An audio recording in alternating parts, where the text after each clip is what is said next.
Yow Lakers Nation! Kakatapos lang ng laro at grabe mga idol, walang preno yung excitement.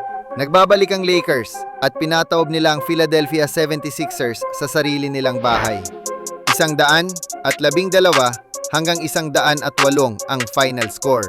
Solid na road win para sa Purple and Gold. Ang ganda ng balita mga idol. Parehong healthy ang rosters ng teams. Lahat naglaro. At ang pinaka-highlight, nagbalik na sa lineup si Luka Doncic. Alam niyo ba kung bakit siya nawala ng 2 games? Kakapanganak lang ng pangalawa niyang baby. Congrats Luka, ang game na to, dikdikan hanggang dulo. Akala mo sa simula, lamang na lamang yung Sixers, lalo na sa halftime. Pero pagdating ng fourth quarter, nag-iba ang ihip ng hangin. Nag-step up ang Lakers, nag-init sina LeBron James at Luka Doncic. Grabe mga idol, ang hare, si LeBron James. Iba talaga pag crucial ang laban, lumalabas yung king mode niya. Nagtapos siya na may 28 puntos. Pero hindi lang yan. 10 straight points ang binitawan niya sa huling 5 minuto para agawin ang lamang. Sunod-sunod na 3, nagpapakita ng veteran leadership niya. At si Luka? Si Luka Doncic. Simple lang, nag-deliver ng malupit na triple-double. 31 points, 15 rebounds, at 11 assists. Siya yung glue guy. Siya yung nagpapatakbo ng offense. At grabe yung decision making niya. Kapag kailangan ng puntos, nandyan siya. Kapag kailangan ng pasa, perpekto. Pero mga idol, hindi lang yan. Solid din yung kontribusyon ng supporting cast. Si Austin Reeves, nag-ambag ng 14 na puntos. Yung energy niya, yung hustle niya, ay malaking tulong din sa kanila ni Luka at LeBron.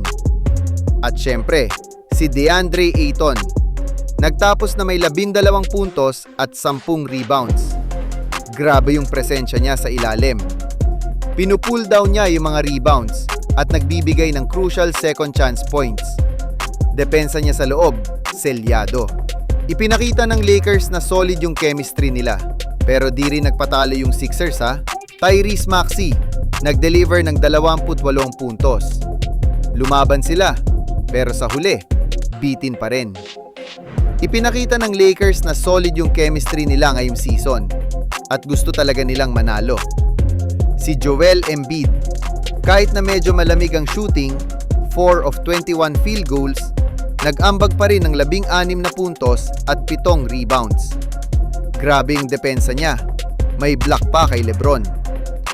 Lumaban din si Paul George. Nagtapos na may 12 puntos. Kahit di sila masyadong productive sa scoring, ramdam mo yung presensya nila sa court. So ayun, isang panalo na naman sa record ng Lakers. 17-16 na sila. Napaka-exciting ng NBA season na to. Anong masasabi nyo sa performance ng mga players, lalo na sa pagbabalik ni Luka?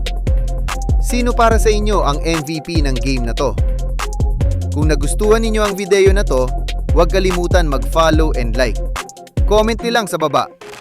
Huwag kalimutang mag-like, share, at subscribe for more updates. Peace out!